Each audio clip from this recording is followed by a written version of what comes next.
이번에는 ERP 교재 782페이지에 20년 6회 기출문제 재무회계 파트 6번 1번 기업회계 기준서에 의한 재무제표 정보의 질적 특성이 목적 적합성 내용에 해당하는 것은 거래나 사건의 사실대로 충실하게 표현해야 된다. 표현의 충실성은 신뢰성. 재무정보가 특정 이용자에게 치우치거나 편견을 내포해서는 안 된다. 이거 중립성에 대한 내용인데 중립성도 신뢰성.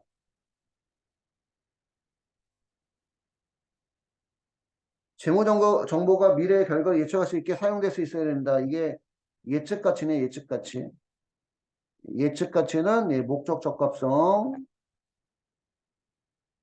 정보 이용자가 항목 간의 유사점과 차이점을 식별하고 이해할 수 있어야 된다. 4번은 이해 가능성에 대한 내용이네요. 이해 가능성. 6번 답은 3번이고요. 예측가치. 7번. 다음 중 재무제표 작성과 표시의 일반 원칙에 대한 설명으로 가장 적절하지 않은 것은 무엇인가? 재무제표의 작성과 표시에 대한 책임은 경영자한테 있고요. 자산과 부채는 원칙적으로 상계하지 않는 것이 원칙입니다. 상계하지 않고 총액 표시, 총액주의. 상계하지 않는 것이 원칙인데 상계한다는 약정이 있으면 서로 간에 상계 가능해요. 서로 간에 상계한다는 약정이 있을 때. 재무제표의 중요한 항목은 본문이나 주석의 그 내용을 가장 잘 나타낼 수 있도록 구분해서 표시하고 청산 또는 경영활동의 중단 후에 다른 현실적인 대안이 없는 경우가 아니면 계속 기업을 전제로 재무제표를 작성해야 되고 8번 다음의 계정 과목 중 분류 성격의 다른 하나는 무엇인가? 장기대여금, 장기미수금, 임차보증금, 장기매출채권. 장기대여금, 장기미수금, 장기매출채권은 기타비 유동자산이고요. 임차보증금은 잠깐만. 장기대여금 3번이 답이 아니구나. 1번이 답이구나. 장기대여금은 투자자산이죠. 투자자산. 이자를 목적으로 하니까. 이자 배당 매매 차익이 목적이면 투자자산. 1년 이상. 1년 이상의 이자, 배당, 매매 차익을 목적으로 하면 투자자산. 장기미수금, 임차보증금, 장기매출채권은 기타비 유동자산입니다. 기타비 유동자산. 8번은 1번이 다른 거고요.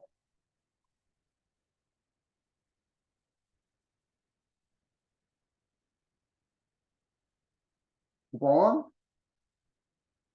다음은 이번 회계 기간 중 차입금 계정과 관련된 모든 내용이 표시되어 있다. 차입금 계정에 표시된 내용에 근거한 설명 중 적절하지 않은 것은 1월 20일 거래로 보아 보통 예금이 증가했다. 1번이 틀렸죠. 1월 20일 거래는 차변에 무슨 금이고 차입금이고 대변에 무슨 예금? 보통 예금이니까 보통 예금이 차입금 갚느라고 감소한 거예요. 그지? 그래서 1번이 틀린 거고요. 1월 20일 거래는 자본 총액에는 변화가 없어요. 부채가 감소하고 그러니까 부채도 감소하고 자산도 감소했으니까. 1월 20일 거래는 자금을 현금으로 빌린 경우이고 1월 22일 거래로 인해서 차입금이나 부채가 증가했고 9번 답은 1번이고 10번 기초의 대손 충당금 잔액이 2만원 이게 대손 충당금이라면 기초가 2만원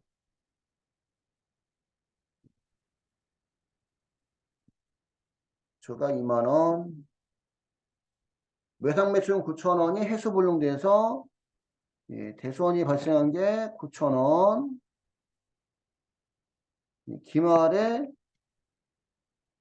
대손 충당금이 18,000원이라면 2만 원에서 9천 원 빼면 11,000원 남아 있으니까 예, 추가로 계상한 금액이 예, 7천 원이 되겠네. 7천 원. 결산 시 회계 처리는 이 7천 원에 대한 회계 처리만 더해주면 되는 거네요. 그럼 차변의 대손상각비 7천 원, 대변의 대손충당금 7천 원. 예, 10번 답은 예, 2번이고요. 이해할까요?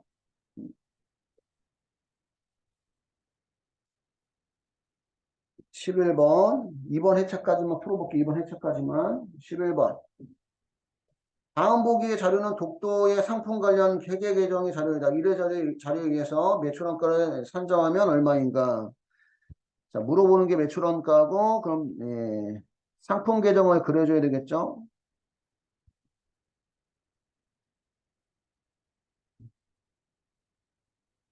매출원가 구하는 게 목적이고, 기초가 예, 20만 원. 그냥 차례반으로만 적을게요. 그냥 기말이 22만 원, 예, 매입이 예, 60만 원. 그다음 매입 운임도 취득부 대비용에 들어가니까 만 원. 판매 운임은 고려할 필요가 없어요. 판매 운임은 매출 시 운임은 예, 운반비니까. 그다음에 애누리, 할인, 한입. 이게 4만 원. 그러면 예, 매출 원가가 나온다는 얘기입니다. 광고비도 고려할 필요가 없죠. 얘는 차변학계가 81만 원, 대변학계도 81만 원 돼야 되는데 26만 원이 있으니까 그러면 57만 원, 55만 원, 55만 원이 매출원가가 되겠네요. 차변학계가 81만 원, 대변학계가 26만 원이니까 매출원가는 55만 원. 그래서 11번 답은 2번이고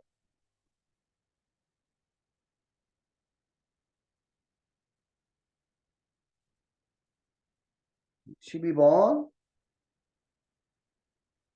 재고자산의 매입과 매출에 대한 회계처리 설명 중 가장 옳지 않은 것은 무엇인가? 예, 매출 할인은 총매출에서 차감하고 매입 할인 및 매입 운임은 총매입액에서 차감한다. 2번 틀렸죠?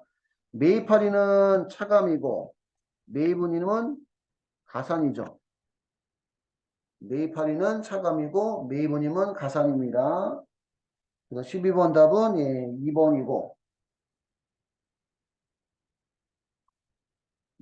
3번 보기 매출 애누림이 매출 한입은 총매출에 차감하고 매입 애누림이 매입 한출은 총매입액에 차감하고 13번 다음 중 재고자산의 원가 결정과 관련 성격이 다른 하나는 연수합계법은 예, 감가상각방법이죠.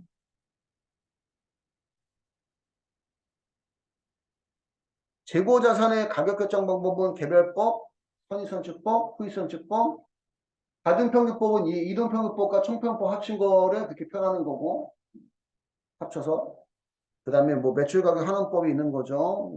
13번 답은 3번이고 14번은 삭제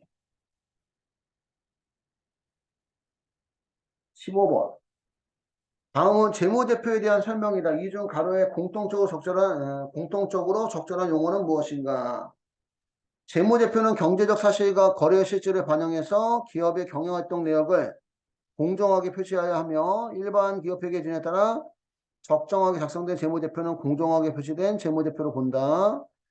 이와 같은 재무제표 종류는 재무상태표, 손익계산서, 현금흐름표, 자본변동표가 있으며 주석을 포함한다. 주석. 재무제표의 본문에다가 보충 설명하는 거. 주석은 재고자산 평가 방법 등과 같이 재무제표의 개별 항목을 이해하는 데 필요한 추가 정보이고 그래서 15번 답은 주석이고요.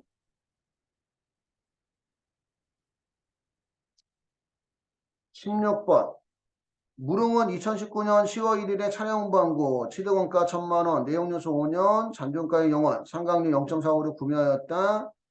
2020년 1월 1일 현재 이 차량의 장부가액은 얼마인가? 그러면 19년 12월 31일 날 취득원가 정률법에 의한 월해상각이래요. 그러면 취득원가 1,000만 원. 취득원가 1,000만 원에서 처음에는 감가상각 누계액이 없겠죠. 곱하기 정률 0.45 하니까 450만 원이 나오고,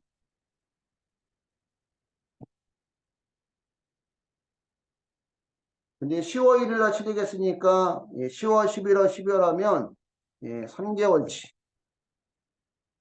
3개월치. 그럼 450만 원 곱하기 3 나누기 12 하니까 3개월치가 112만 5천 원이에요.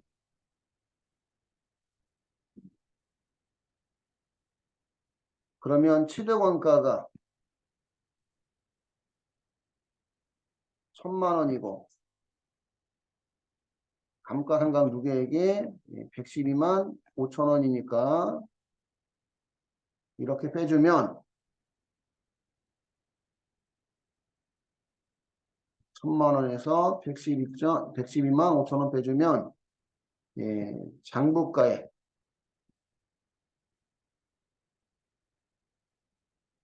887만 5천 원 이렇게 되는 겁니다. 1월 1일의 의미는 그 기말에 결산하고 나서 넘어왔을 때 금액을 얘기하는 거거든. 그래서 취득원가가 1,000만 원. 감가상각 누계액이 112만 5천 원 빼주니까 887만 5천 원이 이 차량 운반부의 장부 가치고요.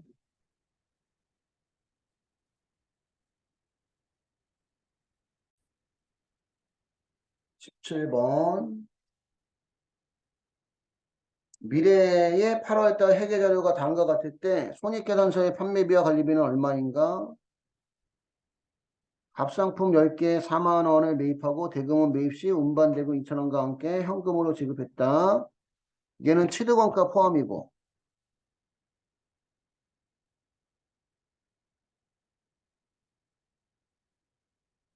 값상품 5개를 개당 7천 원의 외상으로 매출하고 운반대금 1,100원 줬으면 운반비 그치 1,100원이 판매비와 관리비죠. 매출할 때 운임은 운반비 1,100원이 판매비와 관리비고, 이번 달 매장 임차료 2,200원 요것도 판매비와 관리비고, 거래소 접대비 3,400원도 판매비와 관리비고, 환경보호단체 기부금 4,500원은 영업의 비용입니다. 그럼 판매비와 관리비는 1,100원, 운반비 1,100원, 임차료 2,200원, 접대비 3,400원 더하니까 5,600, 그 다음에 6,700, 6,700원이 되겠네. 6,700원.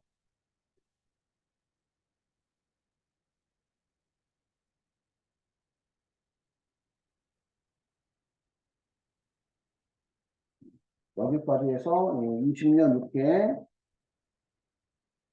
기출문제 재무회계 파트까지 끝났고요.